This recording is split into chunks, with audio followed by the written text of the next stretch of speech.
20h, 21h, c'est Storytelling en direct sur Fréquence ESJ.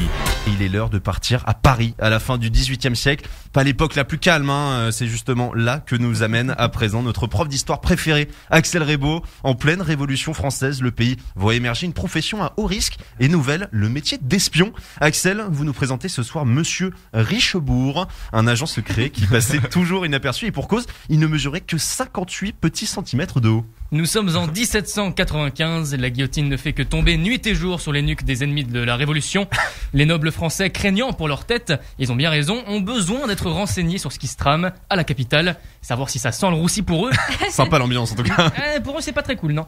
Mais impossible pour eux de s'inviter dans les ruelles parisiennes pour se tenir au courant de la situation, non, ils seraient immédiatement reconnus et arrêtés.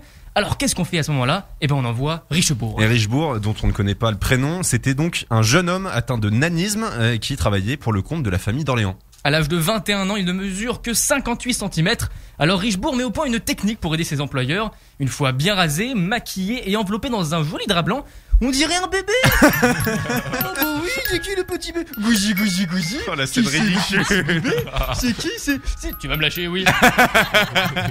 Pardon monsieur, vraiment, j'ai cru que vous aviez quelques décennies de moins. Et c'est une infirmière qui baladait Richebourg dans Paris. Elle le prenait en poussette ou directement dans ses bras, voilà, pour faire des petites balades, pour regarder un petit peu partout. Petite balade, une jeune femme et un bambin dans les bras. La couverture parfaite. Richebourg était connu pour avoir une excellente mémoire, donc il pouvait écouter, espionner les révolutionnaires un peu trop bruyants dans les rues de la capitale, et il rapportait ensuite tout à la famille d'Orléans. Autant dire balance. Ah bah oui, mais c'est un métier, Il était d'ailleurs plutôt bien payé pour ça. Autant dire que s'il était encore là, on saurait déjà quel ministre a déjeuné chez Charles. On veut des noms. La famille d'Orléans, qui est d'ailleurs montée sur le trône par la suite. En 1830, après une nouvelle révolution, c'est Louis-Philippe Ier qui devient le dernier roi des Français. Et oui, Richebourg, en plus d'être un super agent secret, il est super fidèle. Même à 50, 60 ans passés, il continue de jouer les petits bébés pour la famille d'Orléans. Mon Dieu, mais ça doit être tellement ridicule. Ah bah oui, mais lui, au moins, ça paye bien. Ouais. Et même en 1848, lorsqu'une énième révolution éclate, bon sang, mais ça n'en finit pas. Ce serait même lui qui aurait averti le roi que c'était vraiment en train de chauffer sévère pour lui à la capitale.